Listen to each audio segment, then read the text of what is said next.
I was reincarnated as the tragic heroine of a melodramatic romance novel. And the first thing I learned was this. The male lead came with a built-in exception. His name was Adrien Vance. Cold-blooded CEO, impeccable suits, and a permanent habit of acting like my feelings were an inconvenient meeting on his calendar. And then there was Clara Quinn, his dear friend, his lifelong brother, his white moonlight, the kind of person the universe treated like glass. While I was apparently cast as the disposable packaging, the system in my head lit up the moment I opened my eyes in this world. Ding. Mission. When the male lead's heart reward, $10 million and exit from this world. I stared at the glowing panel. Adrienne's disgust level 90%. I went quiet for a full 3 seconds.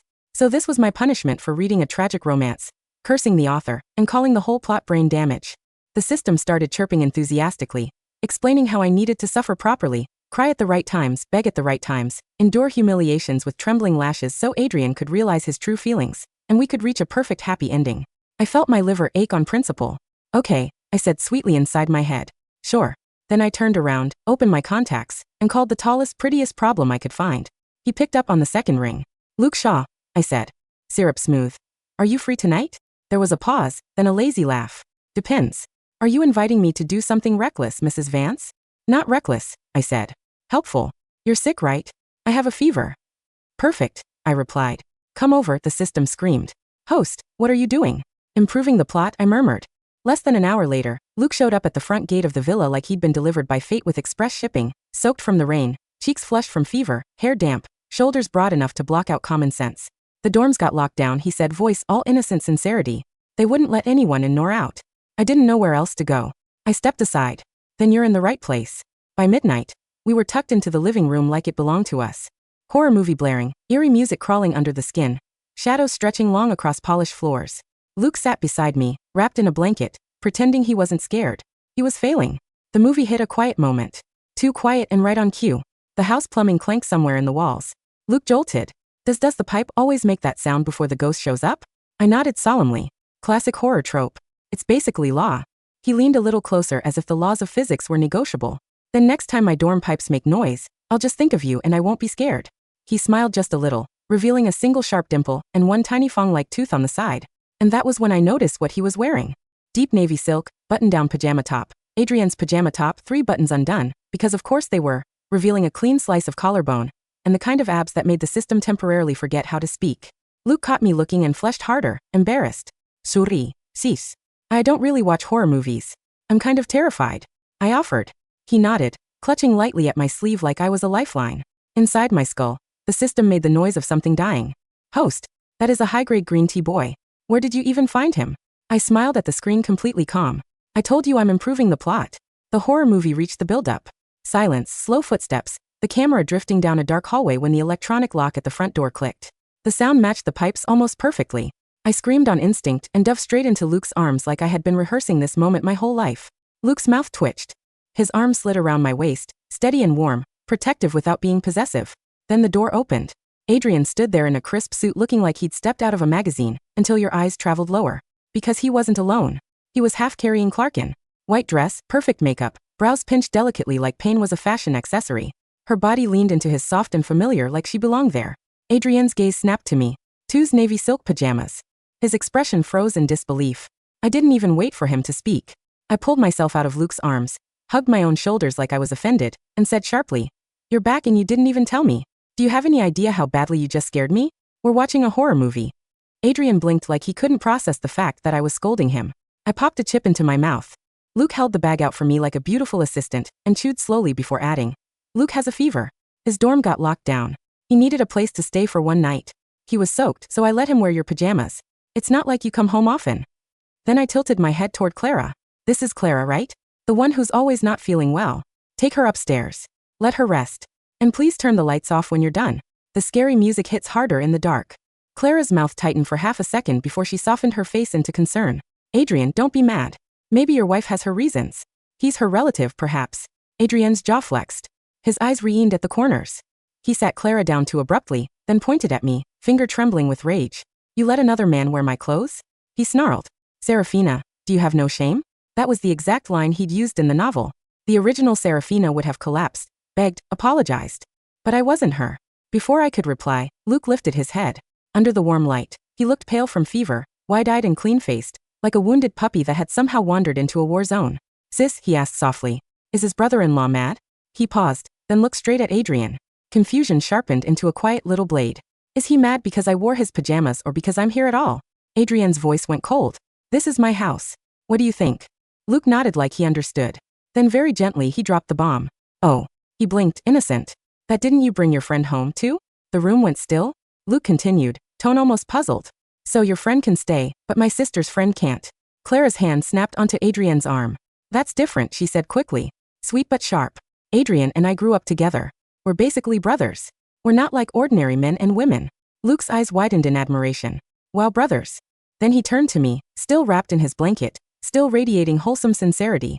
Sis, you see me as your little brother too, right? I watched Clara's smile twitch.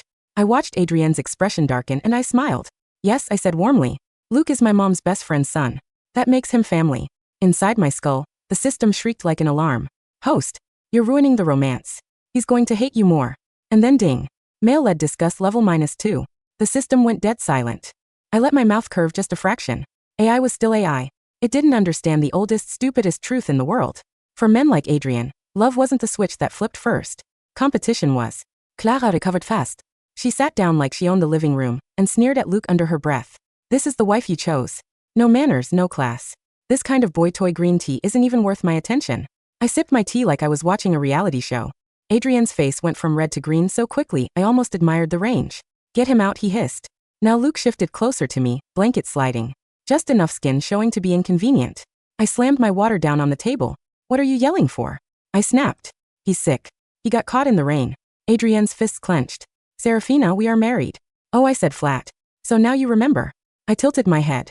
You were fine bringing Clara home. You can go take care of your brother upstairs. Clara's face twisted like she'd bitten something sour. Brother, I repeated wide-eyed. Aren't you injured? How can you walk by yourself unless you're faking? Clara stiffened, then immediately softened into weakness again, leaning into Adrienne. Adrienne, I feel dizzy. Adrien stared at me like he wanted to set the villa on fire, but Clara sagged theatrically, and he had no choice. He scooped her up and carried her toward the guest room. At the top of the stairs, he turned back and threw me a look like a promise. Tonight, he said, Lo, sleep in our room. I kept my hand to my ear and scratched lightly like I hadn't heard a thing. The horror movie kept playing. Luke got scared 6 more times within 30 minutes, grabbed my hand 3 times, and managed to accidentally lean into me twice, each time with his warm, solid body pressing just close enough to make the air change. Sis, he whispered, breath tickling my ear. I'm really scared watching this at night. I patted his arm, smiling so wide I showed teeth. Don't be. I'll keep you company. I missed the way his mouth curled, satisfied when I wasn't looking. The villa was huge. When I got sleepy, I chose a spare bedroom and passed out like a queen. In the middle of the night shouting, Jolt at the hall. I rolled over, ready to ignore it. When the system screamed, Host, wake up. The male lead and the green tea are about to fight. Unbelievable. I muttered, throwing the door open. Luke stood outside my room in silk pajamas, perfectly still, looking like a wronged angel. Adrienne stood opposite him, breathing hard. Eyes bloodshot like he'd been fighting with himself all night and lost. The sight of Luke's undone button soothed my irritation a little. I won't lie. What is this? I demanded. Luke spoke first. Calm but helpless. Brother-in-law insisted you were in my room. He barged in. Luke touched the corner of his mouth delicately. He swung at me. My head snapped to Adrienne. You can't talk properly, so you start throwing punches. Adrienne's control cracked. He grabbed my wrist. Serafina, he barked. Are you blind? I'm the one who's hurt. I looked down. His hand, the one gripping me, was scraped, bleeding slightly, like he punched something harder than his pride. Luke lowered his eyes. Guilty. Imsuri. Sis. I thought someone broke in. I didn't know it was him. I stared at Adrienne like he'd personally offended the concept of sleep. Then maybe don't go storming into a sick college kid's room at 3 o'clock in the morning, I said icily. You got what you deserved. Adrienne's eyes widened, red-rimmed with fury. I'm the one bleeding. He choked out. I cut him off. You don't trust me. That's the real issue. I tugged my wrist free and gestured dismissively. Go to sleep, both of you. Then I shut my door in their faces and went right back to bed. The system popped up with a cheerful tone that did not match reality. Ding. Male-led disgust level. -2 again. I yawned. If you can't beat him, join him. Green tea versus white moonlight tea. Everybody gets a cup. The next morning, I woke to the smell of food and light humming. I came downstairs to find Luke in an apron flipping eggs in a pan like he'd been born in this kitchen. Whole wheat toast on the table. Fruit salad, warm milk with honey. He handed me the cup. Your milk's ready, sis. Honey, like you like. Adrien walked in, saw it, and his face dropped into a storm. Where's the housekeeper? He asked coldly, sitting at the head of the table like a king testing his subjects. I gave her the day off, I said, not even looking up. Too many people in the house. It's weird. Claire glided down the stairs in soft loungewear and a practiced smile. Sarah, you're eating, she said pleasantly. But there's no breakfast for Adrienne. Then she moved toward the kitchen. I can make something. I lived abroad alone for years. Had to take care of myself. Luke held out the pan handle like a gentleman offering her a gift. Since you're so eager, he said brightly, you can wash it. Then he turned and placed a plate of eggs in front of me, like it was an honor. Clara's smile stiffened so hard it looked painful. Still, she rallied, pulling out a knife and speaking with soft nostalgia. Adrienne, remember that camping trip? We got lost. I cleaned fish with my Swiss Army knife. You said it tasted better than any restaurant. Adrienne's eyes softened just for a second, and then he glanced at me like he was waiting to see my reaction. I smiled. Then make it tonight. Let us all try. Luke's face lit up. That's brilliant. Clara, you're like one of those survival experts in movies. He sighed dreamily. I'm so jealous you and my brother-in-law have such unbreakable siblinghood. Clara's smile finally died. Even Adrien lost his appetite and set his fork down. He cleared his throat, voice clipped. Luke, don't you need to go back to school? Luke didn't resist this time. He nodded. Yeah. After breakfast. When I finished eating, I stood and said casually, come on. I'll drive you. Adrienne's chair scraped. You're driving him? I blinked at him. Of course. His voice sharpened. Do you even remember what today is? I smiled, gentle and bright. Our wedding anniversary, husband. Adrien froze. I continued. Light his air. But Luke's sick. He shouldn't be alone. I'll take him back. Then I'll return and we'll celebrate together. He stared at me like I'd grown a second head. I grabbed my coat and called over my shoulder. It's settled. Wait for me. I had to keep him on the hook. If I was too cold too often, the game stopped being fun. At Luke's campus gate, my phone rang. My mother. Baby, she chirped, not letting me speak. Luke's been at your place, right? His mom and I are in the Malda. He's new to college. Doesn't know anything. Take good care of him. Okay. Love you. Bye. The call ended before I could breathe. I looked at Luke. He smiled back, shameless. So should I go somewhere else? It's your anniversary. I turned the wheel smoothly. Why would you go somewhere else? Your brother-in-law isn't petty. Luke's gaze slid to me, amused. He must be very happy. Oh, he will be, I said softly. Eventually, we picked out Adrienne's anniversary gift together, an expensive men's watch. Luke helped wrap it. He held the bag lightly, wrist bones sharp and elegant. Are we going now? He asked. Too early, I said. In the original plot, Serafina cried all night, then threw Adrienne a perfect anniversary party anyway. But I wasn't her. If Adrienne wanted to play, we were playing together. I took Luke wandering all afternoon. Adrienne texted me a single question mark. I didn't reply. When night fell, I called him 3 times before he finally answered. A soft voice came through the line first. Oh, Sarah, Clara said sweetly. You're finally coming. We already started. Adrienne's a little drunk. Hurry. She gave me an address to a private club and hung up. I turned to Luke. Do you have a license? Luke's smile turned playful. You're tired. I'm preparing to catch someone in the act, I said. Then I waved it off. Kidding. Kind of. Let's go meet the world. Outside the clubroom, we heard the shouting, laughter, the teasing. Back in college, Clara was always the wild one. Remember that party game? Clara and Adrienne should play it again. Clara's voice rang out, bold. Why not? Who's scared? I stared at the door crack without pushing it open. Instead, I shoved the watch back into Luke's arms. Sometimes, I said calmly, talking won't fix anything. Then I grabbed his wrist. Come on, we're going to have our own celebration. 2 hours later, Adrienne, drunk and furious, stood in the doorway of the neighboring private room. Inside, Luke and I were surrounded by laughing strangers, music thumping, glasses clinking. Luke slung an arm behind me in that careful way that looked casual to everyone else and lethal to Adrienne. Someone asked loudly, so Sarah married life? What's it like? I leaned into Luke's shoulder and said, voice bright, marriage is fine but honestly stay single. Then you can be close to whoever you want without anyone acting insane. Adrienne's voice cut through the room like a blade. Serafina. The room quieted. His hands were clenched into fists. His eyes were burning. Today is our anniversary, he said, shaking. And you're here messing around with this guy. I stood up immediately, stepping in front of Luke like a shield. What do you mean this guy? I snapped. You know Luke. My tone sharpened. We agreed I'd take him back then come home for our anniversary. But Clara told me you were partying and I didn't want to ruin your fun. So I brought Luke out for a bit. What's the problem? Adrien stared at me like he didn't recognize me. Then I tilted my head, smiling politely. You know Luke helped me pick your anniversary gift, right? Adrienne's breath caught. He did. The gift? He asked, almost desperate. Where is it? I pointed. To his wrist. Luke lifted his arm obediently, the watch gleaming against his slim, defined wrist. I saw you were busy, I said mildly, so I gave it to him instead. His hands are prettier. It suits him. Adrien looked like he'd been punched in the chest. His voice went horsero. So now I'm supposed to apologize to him too.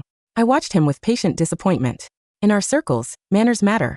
Luke is my mother's best friend's son. You're usually the most composed person in the room. What happened tonight?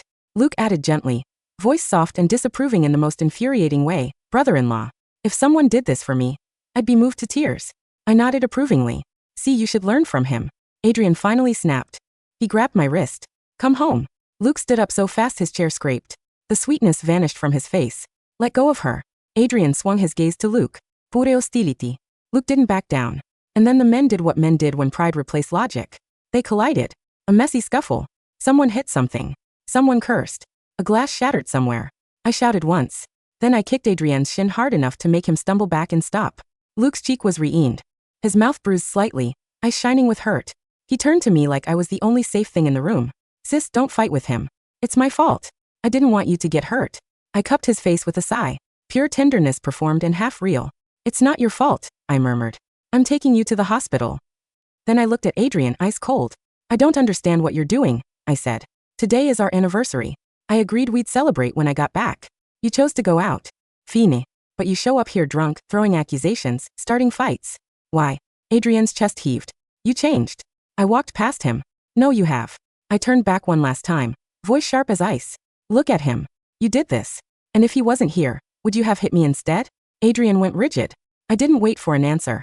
I left with Luke. For the next 3 days, I stayed at the hospital taking care of him. The doctor told me Luke was fine. But every time I entered the room, Luke would look up weakly and whisper, Sis, are you okay? Don't fight with him because of me. If he's mad, he can take it out on me. He tilted his head just enough to show his collarbone, the soft curve of vulnerability, the perfect tragic angle. And the system stupidly kept rewarding it. Ding. Male-led disgusted level -30. I peeled an apple, fed Luke slices, acting like this was the most natural thing in the world. The knife slipped, nicking my finger. Ow. I hissed. Before I could even grab a tissue, Luke took my hand and pressed my fingertip to his mouth, eyes wide with worry. And of course the door slammed open. Adrien stormed in like a hurricane. What are you doing? He roared. Serafina, do you have any idea what you look like? I stared at him exhausted. I cut my finger. He's helping. That's it. Then I sighed, letting the fatigue show. Also what you did that night. If Luke wanted to press charges, you'd have a real problem. He's being generous. Adrien's lips parted. He seemed to struggle for words. Finally, voice rough, he said. That night, Clara got drunk. I sent someone to take her home. I was going to come back and celebrate with you. I blinked. Oh, too bad. I shrugged. We can celebrate another day. Adrien looked like he couldn't breathe. How can you say that? How do you replace an anniversary? I stared at him, genuinely puzzled. The same way you replace my birthdays. The words hit him hard. Back in the original story, Serafina would have sobbed over every forgotten date, every empty chair, every cold excuse. I leaned closer, voice gentle, almost kind. We're busy. Life isn't only romance. Pick a day. Eat together. Make it nice. Isn't that better? Adrien's throat bobbed. He looked like he wanted to say no. Like he wanted to demand that I care the way the old Serafina did. But he was late. And late love always sounded like noise. The system erupted in fireworks. Host, you're amazing. Disgust level is 0. Affection is 40%. Reconcile. Finish the mission. I stared at the panel and felt nothing but amusement. Reconcile? Absolutely not. Easy. Love wasn't cherished. It was taken. Adrien's gaze slid to Luke, dark and burning. Then he looked back at me, voice tight. I'll have someone come take care of him. Are you coming home tonight? I set the knife down and smiled. That sounds great, I said. I'm tired too. Luke's eyes dimmed for half a second. Adrien's mouth curved like he couldn't stop himself. He took my hand like a declaration and let me out. I let him until we were outside. And then I yanked my hand back. Adrien, I said coolly. Since when are you so petty? My mom literally told me to take care of Luke. And you behave like that. Adrien's face tightened.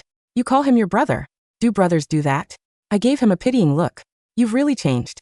Then I walked to my car, refusing to hear his explanation. Adrien followed and slid into the passenger seat, buckling himself in like he belonged there. As I started the engine, his voice cracked with anger. Serafina, he snapped, holding something up in his palm. What is this? A tiny, unopened, ultra-thin wrapper. I glanced at it completely unbothered. Oh, that lost a game. Luke tossed it in as a joke. I met Adrien's gaze. The package isn't even opened. What do you think happened? His jaw worked like he was chewing broken glass. I smiled sweetly. Just a game like the ones you play with Clara. He fell silent, trying to breathe through his pride. When we got home, I was too tired to do anything but shower and crawl into bed. Adrien grabbed my wrist again. I drank a lot. The system practically vibrated with excitement. Host, he's drunk. In the original story, you make him hangover soup. Do it. His affection will skyrocket. I stared at Adrien, then at the ceiling. Are you serious? I muttered inside my head. Does he think he has a throne to inherit? Out loud, I smiled politely. Drink water. Go to sleep. I promised Luke I'd play games with him tonight. Drink water, I added cheerful. Lots of it. Then I went upstairs, closed my door, and left him standing there like a man encountering consequences for the first time. Not long after, Clara appeared at the doorway with a thermos, glowing with smug devotion. Adrien, she cooed. You drank too much. I made hangover soup. Adrien instinctively reached for it, then paused like his body remembered the wrong script. He looked toward me, waiting for jealousy, waiting for tears, waiting for the old Serafina to perform. I didn't because the panel in my head ticked upward anyway. Ding. Male-led affection plus 10. He wasn't gaining affection because he loved me. He was gaining it because he wanted a reaction. And I refused to feed him. At 9:30 my phone rang. Perfect timing. I answered loud. Urgent. What? You fell? Didn't Adrien hire a caretaker? What do you mean the shift changed? Fire him. Don't move. I'm coming. I threw on a coat over my pajamas and headed for the door. Adrien called after me. Voice tense. If you leave tonight, Clara will stay here. I stopped and turned slowly. Adrien's posture eased like he was sure this was the leash that worked. His expression was awkward, almost hopeful. And if you stay, he added, nothing will happen. Clara's face went stiff with humiliation. I laughed softly. Then I smiled. The house is huge, I said lightly. If Miss Quinn has nowhere else to go, she can stay. Adrien exhaled like he'd won something. I continued. Calm and clear, but Luke is hurt, alone, and I don't trust the caretaker you hired. I'm going to take care of him. I won't be back tonight. Then I walked out without looking at either of them. The system chattered all the way to the hospital. Host, the progress is 60. At this rate, you'll win. Do you really need to keep using the green tea boy? What if Adrien stops liking you? I tapped the steering wheel thoughtfully, like in one or two different things. I couldn't measure obsession. It couldn't measure pride. It couldn't measure the way men like Adrien mistook losing control for losing love. I picked Luke up and took him back to his own apartment. Then I booked a hotel nearby to take care of him properly. Adrien didn't come chasing. The progress stalled at 60. I wasn't worried. Every day I went running with Luke at night, took short trips, collected photos like evidence. I posted them online, TikTok, Instagram stories, casual snapshots, and suddenly Adrien's friends, those same men who used to ignore Serafina like she was wallpaper, started messaging me. Who's that guy? Is that your brother? Why are you always with him? The system whispered. Helpful as ever, Adrien is with them right now. Of course he was too proud to ask directly, too addicted to knowing. I ignored it all, curled up with a tragic romance novel, and took notes like a student. So this is how you torture a male lead. Interesting. When the system begged me to slow down, I moved faster. I moved into Luke's place. At first, Adrien asked through other people when I was coming home. Then he started texting me himself, so I blocked him. I sent one message through the lawyer instead. Contact me when you thought things through. I don't want our marriage to keep looking like this. Luke, meanwhile, wanted to paint. I need a model, he said, eyes bright. I smiled. Sure. A week later, Adrien showed up at the door with flowers. When Luke opened it, Adrien saw me on the couch. Silk slip dress, thin straps, bare shoulders, hair damp like I just stepped out of a shower. Across from me, Luke's paints and brushes, his canvas half finished. The flowers dropped from Adrien's hand and hit the floor. He looked like he was breaking apart. Serafina, he shouted, voice cracking. We've been married for years. This is what you do to me. Luke immediately turned his face away, polite, embarrassed. Brother-in-law, don't misunderstand. She's just modeling. It's art. Art. Adrien roared. You're practically in bed together. I frowned. Lower your voice. Why are you talking like that?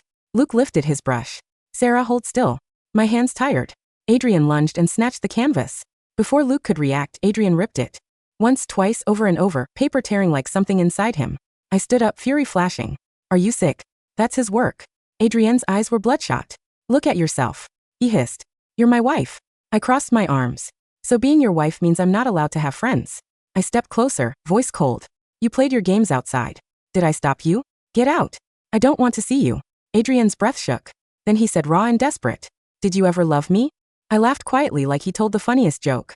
Adrien, I said softly, don't make people laugh. This was a business marriage. Love doesn't come with a contract. His face twisted. But that night, years ago, he swallowed hard. You drugged me. That's why we ended up married. The original Serafina had been blamed for that accident, too, even though she'd been set up. Men like Adrien were always so confident in their assumptions. I picked up one of Luke's brushes and twirled it between my fingers. Adrien, I said calmly, do you hear yourself? I looked him up and down with amused disbelief. You think I had everything? Money, status, options, and I chose to trap a man who didn't even like me. I tilted my head. Are you really that in love with yourself? Adrien opened his mouth. No sound came out. Luke stepped in smoothly, eyes bright with sincere admiration. Sarah's an amazing woman. If I were you, I'd treasure her. I patted Luke's hair like he was a good boy and murmured, "It's fine. Someone will treasure me." Adrienne stiffened. "What does that mean?" I smiled. "Sonny. Oh, I forgot to mention." I looked him dead in the eye. "The divorce papers will be delivered later." Adrienne's pupils blew wide. "Divorce?" He whispered like the word was a gunshot. "Yes," I said simply. "I thought about it. We're not right for each other. You can't stop someone from looking for a better ending." I glanced at Luke just slightly. Adrienne snapped. "No," he said fiercely. "I don't agree." I stared at him, amused. "Then we'll drag it out. A CEO acting clingy like this is embarrassing." His voice broke, wounded. "You want true love after all these years with him?" Luke lowered his lashes, voice gentle, firm. "Brother-in-law. You can't force feelings. She deserves the best." Adrienne turned on him, rage detonating. But I stepped between them, eyes icy. "Enough," I said. "Our problem was never Luke." I leaned in, every word sharp. "You bring Clara into our marriage like she's sacred. You ignore me for her again and again. You let your friends treat me like a joke. Then you demand I be loyal, quiet, pure, because you're a man and you think rules bend for you." The system lit up like a casino. "Progress 70%. Keep going." I exhaled slowly, letting tiredness sink into my voice like truth. "Adrien," I said softer now. "You are an impressive man. And I did like you once." His face flickered. "But that version of you is gone," I continued. "And what's left? Disappoints me." I lifted my phone. "Lawyer West, deliver the divorce agreement to Adrien Vance." Adrienne's phone buzzed immediately. The lawyer's name lit up his screen like a verdict. He stared at it, then at me. His shoulders sagged, and right then, because the universe loved drama, Clara burst in. Her eyes snapped to Adrienne, then to me, then to Luke. She shrieked. "Serafina, what did you do to him?" "You shameless woman." Bringing a man into my hand moved before my thoughts finished. A clean, sharp slap cut her off. Clara froze, stunned. I shook out my wrist and said coldly, "Clara, this isn't your place." Then I smiled faintly. "Take care of your brother. No one will get in your way anymore." Luke's arm came around my shoulders, steady and warm. "Direct. Cease. Let the lawyers handle it. Let's go." I nodded. As we walked out, I glanced back one last time. Adrienne stood there holding torn pieces of paper, eyes empty like someone had finally lost the game, and realized it wasn't fun anymore. "If you really loved me," I said quietly, "you'd let me go with dignity." Then I left without looking back. After that day, Adrienne sent message after message, awkward apologies, clumsy attempts at tenderness, pictures of terrible home-cooked meals like proof he was learning. He stopped seeing Clara. He distanced himself from his friends. He started showing up outside my building in the rain like a man auditioning for redemption. "Serafina," he begged, voice low and broken. "I can change. Just give me one more chance." The system went feral. Host 85%. He's regretting it. Say yes. 10 million is right there. I looked at Adrienne soaked and trembling and felt nothing but come. "Even if you glue a broken mirror," I said softly, "the cracks remain." I held out the signed papers. "Sign it," I said. "The 30 days are over. Dragging this out will only make it uglier." Adrien took the papers with shaking hands. 2 tears slid down his face. Later, I heard Clara and Adrienne blew up completely, and she left the country again. This time without the brotherhood she'd always weaponized. Adrien gave up a lot in the settlement. He even transferred me a portion of company shares. Not because he wanted to be fair, because he wanted one last meeting. I wasn't offended. No one gets offended by money. I went. The villa was empty in a way that felt honest. Adrien sat across from me, eyes red. "Serafina," he asked, voice trembling. "Was it all real, Luke? Was he just a tool to make me jealous?" I looked at him for a long moment. Then I smiled. "Does it matter?" Something in Adrien collapsed. He lowered his head, shoulders shaking. The system's voice exploded in triumph. "Progress 100%. Congratulations, host. Mission complete." As I stood to leave, I heard Adrienne's voice, small, ragged, almost swallowed by the room. "I'm sorry," he whispered. "I love you." I didn't turn around. I lifted one hand in a lazy farewell and said lightly, "Late love is cheaper than weeds. Don't contact me again." Outside, sunlight hit my eyes, bright, almost blinding. The system asked eagerly, "Return to your world now?" I smiled. "Not yet," I said. "I'm going to enjoy this world first." The system hesitated. "Ben, what about Luke?" I laughed under my breath. "Enjoying life can include trying the finest green tea on the market." The system started cursing me out like a scandalized grandmother. And then I saw Luke's car waiting at the curb. He leaned against it, tall and relaxed, eyes clear, except for the glint in them now, sharp with mischief, like he'd understood everything from the beginning. When I approached, he opened the passenger door for me and asked, voice warm and teasing, "Tonight horror movie?" I slid into the seat, grinning. "Sure," I said. "Pick the scariest one."